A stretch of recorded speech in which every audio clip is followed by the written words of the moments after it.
இன்றைய முதல் வாசகத்தை வாசிக்கும் பொழுது எனக்கு ஒரு பழைய பாடல் ஞாபகத்திற்கு வந்தது. சாதாரணமாக நமக்கு அவ்வளவு பழைய பாடல் ஞாபகம் இருக்காது. ஆனால் இது ஒரு கேட்டு பாருங்க.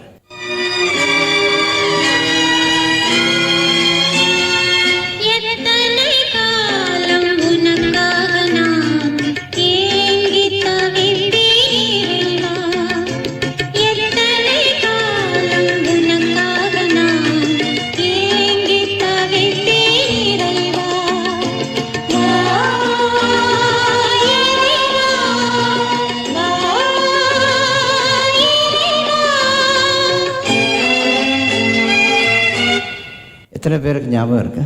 உங்களுக்கே ஞாபகம் இல்லாட்டி பசங்களை பற்றி நம்ம என்னத்தை கேட்குறது? உண்மையில் ஞாபகம் இல்லையா? ஜானகி படித்ததா சொல்கிறாங்க.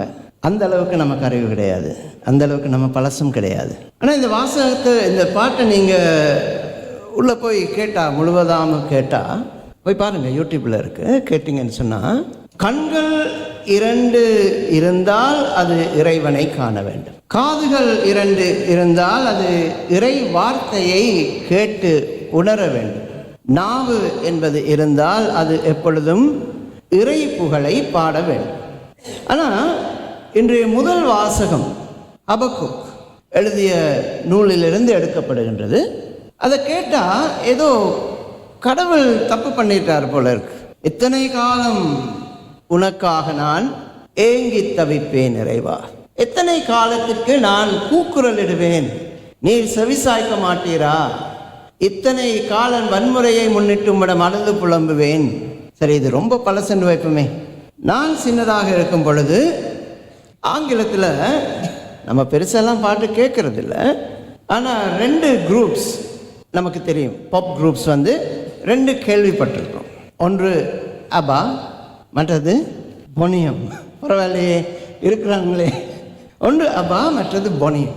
பொனியம் பாடின பாடல் ஒன்று மிகவும் அருமையாக இருந்தது. அதை நான் கேட்கும் பொழுது அது ஏதோ பொப்பிசை பாடல் என்று நினைத்தோம்.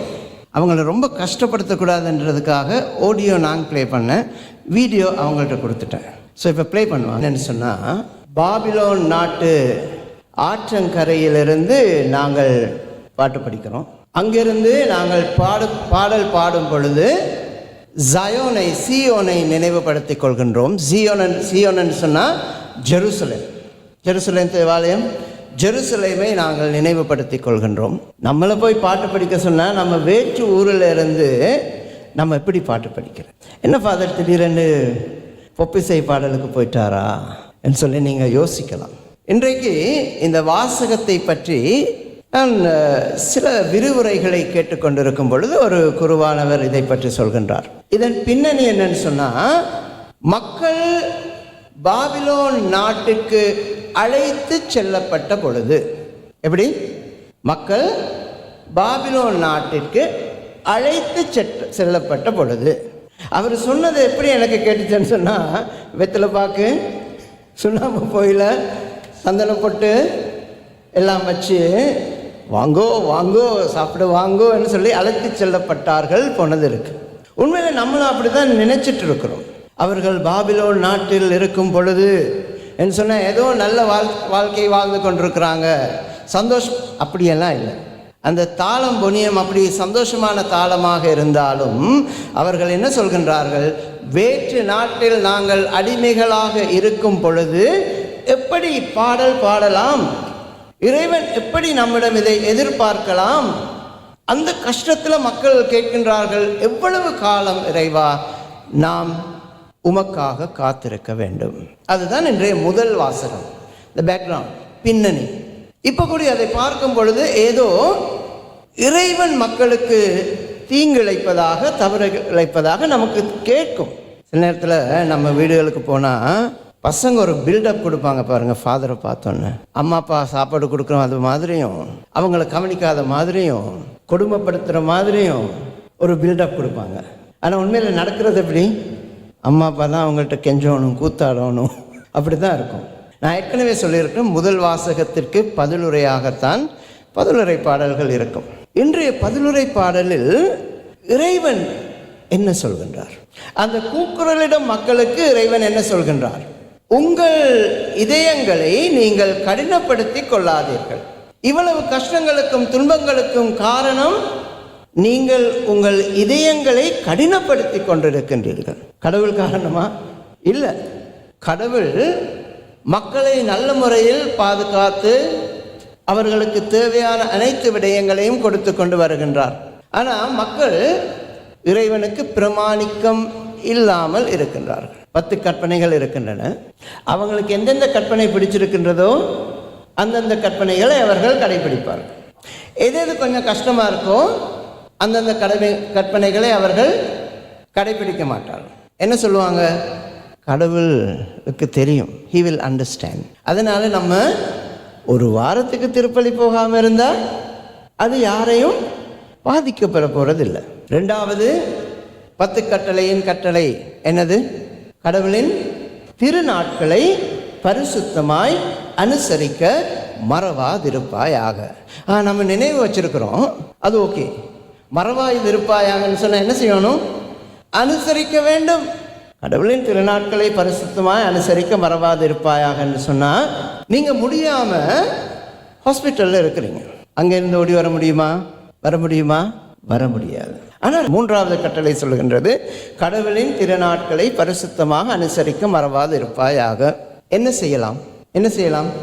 காலையில் சாப்பிட்ட பிறகு, டாக்டர் வந்து பார்த்துட்டு போன பிறகு நமக்கு நேரம் இருக்கும். என்ன செய்யணும்? இங்கே வந்துமா என்ன செய்யணும்?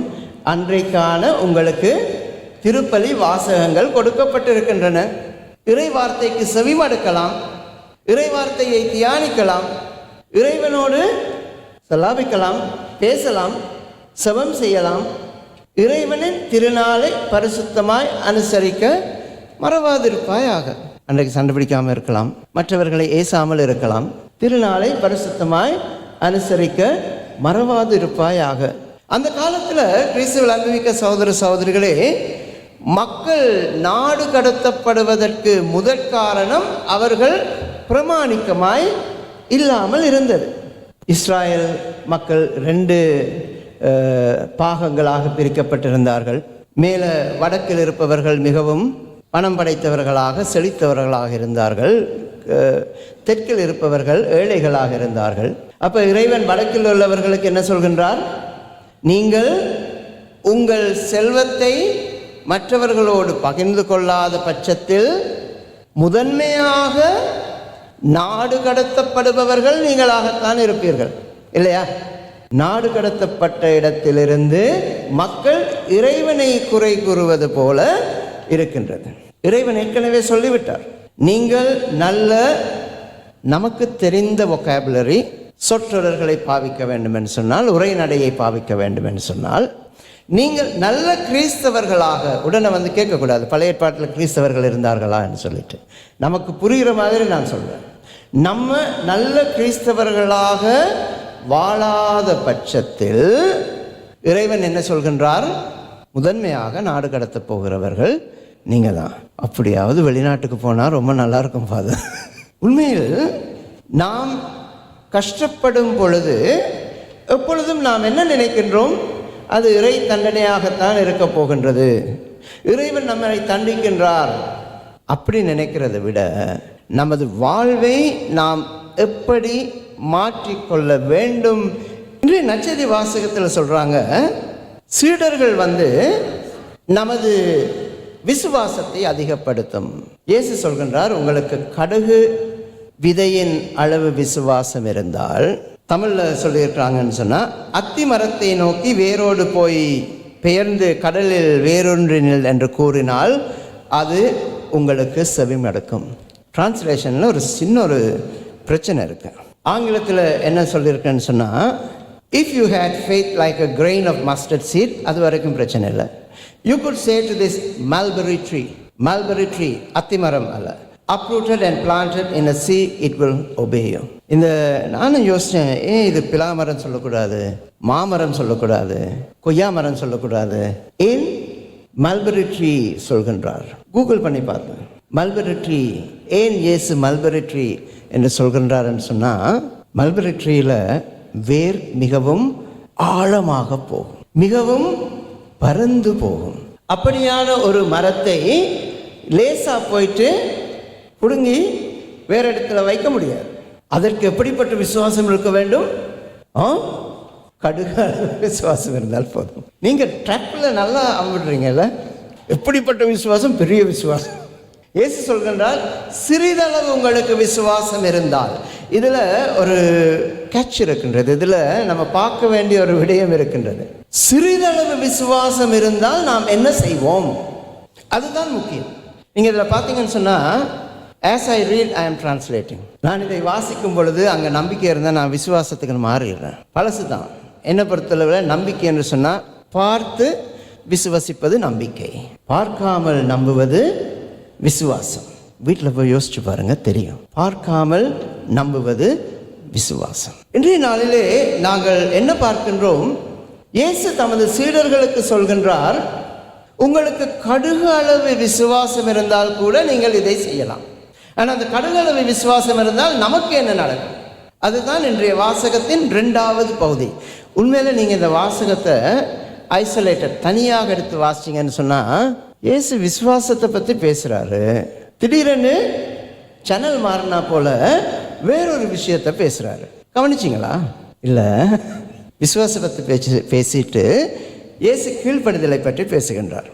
உங்கள் பணியாளர் உழுது விட்டோ மந்தையை மேய்த்து விட்டோ வயல்வெளியில் இருந்தோ வரும் பொழுது அவரிடம், அதை கூட நான் கொஞ்சம் மாற்றி வாசித்தேன். ஏன்னு சொன்னால், நம்ம மக்கள் அவரிடம்னு சொல்லிட்டு அவ்வளவு மரியாதையாக பேசுறது இல்லை இல்லையா?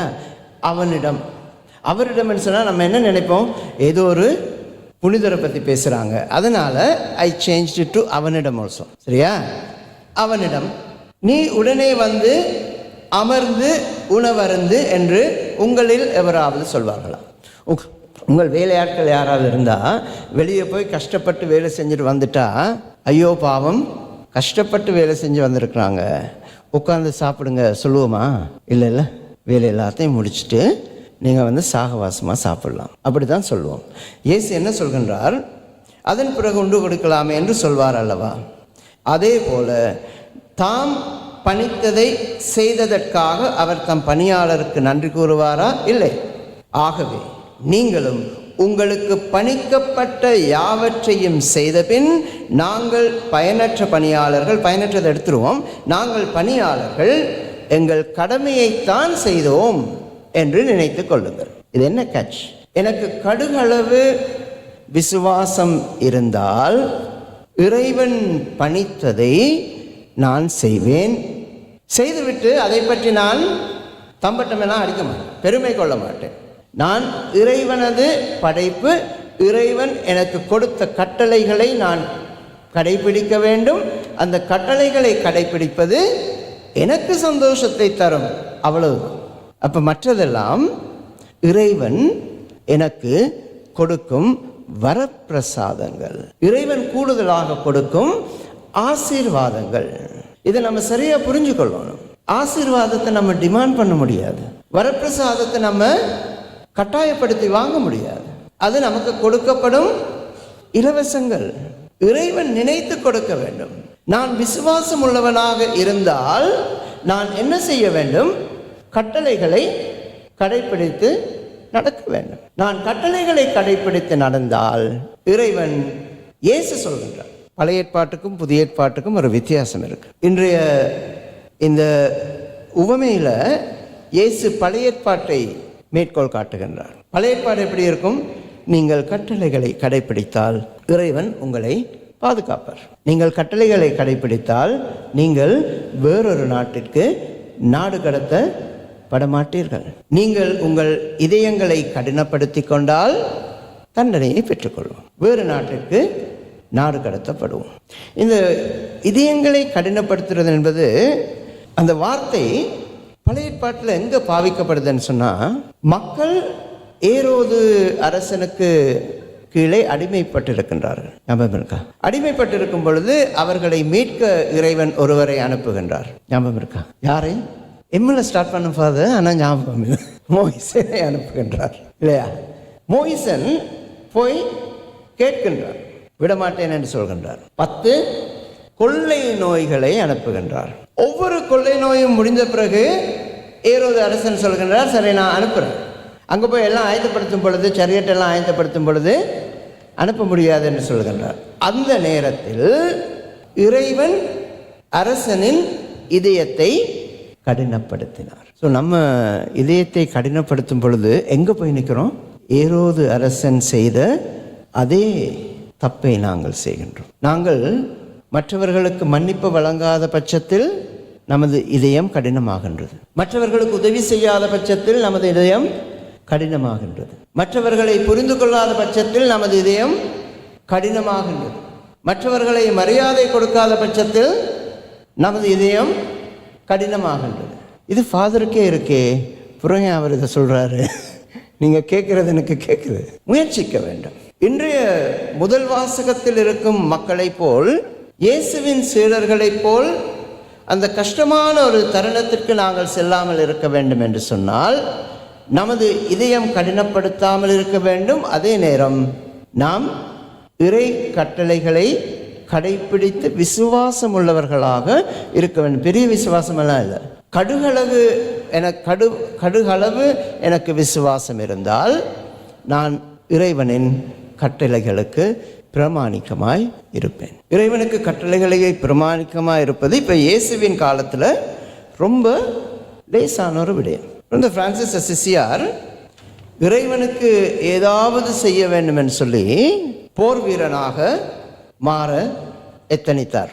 இறைவன் அதில் அவரை கண்டுகொள்ளவில்லை. இடிந்த ஆலயங்களை அவர் மீண்டும் கட்டியெழுப்ப முயற்சித்தார். இறைவன் அதில் கூட அவரை கண்டுகொள்ளவில்லை. எங்கே இறைவன் பிரான்சிஸ் அசிசியாரின் மனதை மாற்றினார் அல்லது அவரை முழுமையாக கண்டு கொண்டார் என்று சொன்னால், ஒரு தொழுநோயாளரை கட்டிப்பிடித்து எப்பொழுது பிரான்சிஸ் முத்தமிடுகின்றாரோ அன்று இயேசு அவரை மிகவும் உன்னதமான ஒரு நிலையில் அன்பு செய்தார். பிரான்சிஸ் சொல்கின்றார், ஒரு காலத்தில் எது ரொம்ப உவர்ப்பாக இருந்ததோ, எது ரொம்ப கஷ்டமாக இருந்ததோ, கசப்பாக இருந்ததோ, அது பிற்காலத்தில் மிகவும் இனிப்பானதாக மாறியது. What nauseated me became sweet. நான் எப்பொழுது தொழுநோயாளரை கட்டி அணைத்தேனோ அன்று உவர்ப்பு எனக்கு இனிப்பாக மாறியது. அதைத்தான் கிறிஸ்து நம்மிடம் சொல்ல நம்மை அழைக்கின்றார். கிறிஸ்து நமக்கு கொடுக்கும் கட்டளைகள் 10 அல்ல, அந்த 10 கட்டளைகளை விவரிக்கும் 600 சின்ன சின்ன சட்டங்கள் அல்ல. கிறிஸ்து நம்மை பார்த்து சொல்கின்றார், உங்களுக்கு ஒரே கட்டளை தான் இருக்கின்றது. அதை நாங்கள் 2 விதமாக பார்க்கலாம். அன்பு செய்யுங்கள், இறைவனை அன்பு செய்யுங்கள், அயலாரை நீங்கள் உங்களை அன்பு செய்வது போல் அன்பு செய்யுங்கள். கட்டளை கடுகு அளவு கட்டளை. ஆகவே விசுவாசம் கூட கடுகு அளவாக இருந்தால் மிகவும் வேரூன்றிய பரந்து வேர்களை பரப்பிய மரத்தை கூட நாங்கள் உடுங்கி இன்னொரு இடத்தில் நடலாம். அதுக்காக போயிட்டு கார்டனுக்கு முன்னுக்கு நின்று விசுவாசத்துடன் நான் சொல்கிறேன்னு சொல்லி இருக்கிற மரங்கள் எல்லாத்தையும் பிடுங்கி எறிஞ்சிடாதீங்க. அந்த கஷ்டத்தை செய்யாமல் வீட்டுக்கு போயிட்டு அம்மா அப்பாவுக்கு நல்ல பிள்ளையாக நடங்க. அம்மா அப்பாவோட போய் பேசுங்க, ஒரு 10 நிமிஷம் உட்காந்து பேசுங்க. பெற்றோர்களே, எக்ஸாம் நடந்துட்டு இருக்குல்ல, ஸ்கூல்லையும் கஷ்டப்படுத்துவாங்க, வீட்டில் வந்த பிறகும் பையனை ரொம்ப எல்லாம் கஷ்டப்படுத்தாதீங்க. அவனா உணர்ந்து படிக்கிற அளவுக்கு உங்கள் அன்பால் அவர்களை நீங்கள் மாற்ற வேண்டும். அவர்களுக்கு அன்பு செலுத்துங்கள். எல்லாத்துக்கும் மேலாக உங்கள் குருவுக்காக மன்றாடுங்க. அவர் உங்கள் மேலே எரிஞ்சு விழாமல், கோயிக்காமல், சத்தம் போடாமல் அன்பாக உங்களை நடத்த வேண்டும் என்று சொல்லி உங்கள் குருக்களுக்காக மன்றாடுங்கள். குருன்னு சொன்னால் என்னையே பார்க்குறீங்க ஒரு மாதிரி. குருக்களுக்காக மன்றாடுங்கள். உங்கள் தலைவர்களுக்காக மன்றாடுங்கள். ஒவ்வொருவரும் நமது உள்ளங்களில் அன்பாக இருக்கும் அந்த வரத்தை இறைவன் நமக்கு தர வேண்டும் என்று மன்றாடுங்கள். இறைவன் நாம் கேட்கும் செபங்களுக்கு செவி சாய்ப்பார், நாங்கள் விசுவாசம் உள்ளவர்களாக இருந்தால்.